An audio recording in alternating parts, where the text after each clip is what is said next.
Alicia Munson, Opportunity Partners Community Outreach and Advocacy Manager, and I'm happy to bring to you today the January 2016 edition of the Advocates Broadcast. So joining me for today's broadcast are Erica Schmiel and Joseph Field. Erica and Joseph, thanks for being here with me tonight. Well, thanks for having me. Happy to be here, Alicia. So Erica Schmiel is the Public Policy Associate for the Minnesota Brain Injury Alliance, and we also get to work very closely together through the Minnesota Consortium for Citizens with Disabilities, an advocacy organization made up of many members of the disability community. Erica and I are both members of the Grassroots Committee for the CCD. So Erica, tell us a little bit about your role at the Minnesota Brain Injury Alliance, and what's one thing you love about your job? Sure.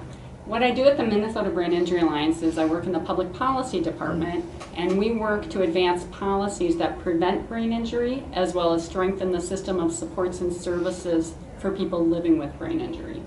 And my absolute favorite part of my job is working with citizen advocates like Joseph here in helping them write and share their story with their local policymakers about living with their disability due to brain injury, issues that they face, and asking to make change and for solutions at the state level. It's awesome.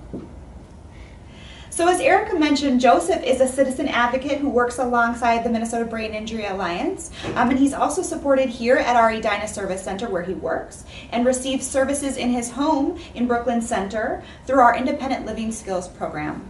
So Joseph, tell us a little bit about your home in Brooklyn Center.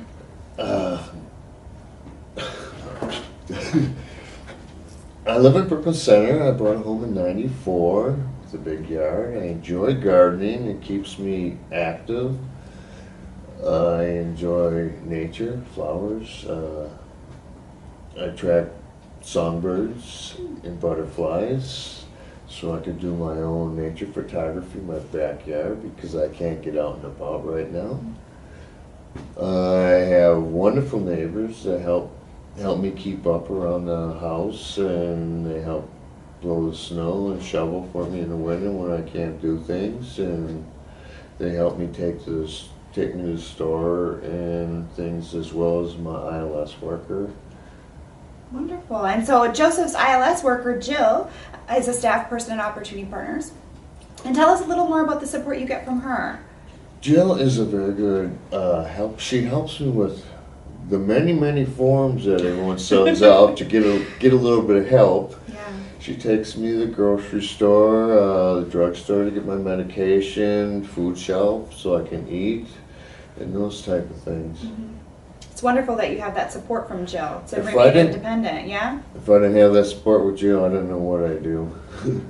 So Joseph, explain to the viewers a little bit why you're wearing sunglasses today. I have very sensitive left eye and temple due to concussion. Well, we're happy that those sunglasses help you see more clearly and avoid some headaches. You and me both. So Erica and Joseph have kindly joined me here today to talk a little bit about one of Opportunity Partners' top policy priorities for the 2016 legislative session, reform to medical assistance. So Erica, please explain a little bit about medical assistance, or MA, to our viewers. Sure. So medical assistance pays the medical bills and expenses and health care for low-income people. Now, the reason why it's so important for people with disabilities is medical assistance gives people access to home and community-based services like the ILS services Joe talked about that support independent living in the community. And so what's the problem with the current way that medical assistance is structured? So how medical assistance is structured is the state determines who qualifies for medical assistance by looking at people's monthly income and their assets. And the problem is the income and assets the state is set to qualify are far too low. And people with disabilities are being forced deep into poverty to get those services like Joseph uses, the ILS services, to stay independent. And Right. That's the big problem. Right. And if you're okay, I do have a homemade visual to kind of explain how low these income and asset limits are, because it can be kind of confusing. Yeah, that would be great. Please show us. Sure. So in order for a person with a disability to be eligible for medical assistance in the state of Minnesota, they are allowed no more than $981 a month in income, usually Social Security income. The other qualifying limit is assets, And in Minnesota, people with disabilities are allowed no more than $3,000 in total assets or savings. Now, this asset limit has not been increased since 1983. And while it does not include a house or a car, Joseph mentioned that he owns his own house, but it is far too low for anybody to adequately maintain a house or a car. So if you have a home repair that you need, your car breaks down, if you have no more than $3,000 worth of savings, you may not be able to afford to fix that asset that needs repair. Exactly. Right. Exactly. So in the state of Minnesota, if people with disabilities have incomes above the poverty level, they are still able to access medical assistance if they meet what's called a spend down limit. Today, that spend down limit is $736 a month. So look at it like the spend down working like a deductible. What this means is people with disabilities are expected to spend their Social Security income on all their medical bills until they are left with $736 a month to meet all their living expenses. Erica, thank you so much for taking the time to explain that to all of our viewers. I know it's a very complicated, complex policy. It's difficult to understand for people accessing medical assistance, let alone the legislators that we're trying to inform about these issues. Absolutely. So let us know a little bit about what we're working to reform, though, in 2016, what our ask is going to be. Sure. So medical assistance reform in 2016, the ask has two parts. The first goal is to raise that spend down limit that I talked about. Remember, here's the poverty level. That's the qualifying limit for medical assistance. And people are expected to spend down below and live below the poverty level.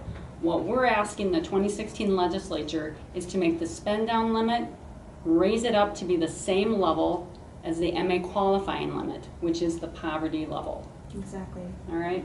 The second part of our MA reform initiative is to raise the $3,000 asset limit that I mentioned and make that the same as the asset limit for other Department of Human Service programs, which is $10,000 for an individual and $18,000 for a couple. So the home and community-based services that Opportunity Partners provides and that Joseph receives really have the goal of helping people be as independent as possible in their communities. But the current MA limits, as Erica illustrated, really force people into the cycle of poverty and keep them dependent on government assistance. So Joseph, how has that impacted you? Well, just to get on assistance, I had to use all my 401k and my savings to get some help. And right now I'm living on SSDI. I'm making $1,160 a month. My mortgage is $856 a month. I'm living on a little over $300 a month to survive, to pay my insurance, my clothing, my food, my utilities, to try and keep my home up. And the system is right now is basically pushing me out of my home and into deeper poverty. So this is really a human rights issue, and the reform would help people have the dignity of independence and making sure that they can keep their own homes or their cars and all the assets and things that are important to them, keeping more of their own money every month. Is that right? Yes, that'd be right. I say I'd like to carry my own weight in life, and this is pushing me further and further behind to be part of society, part of a tax-paying society.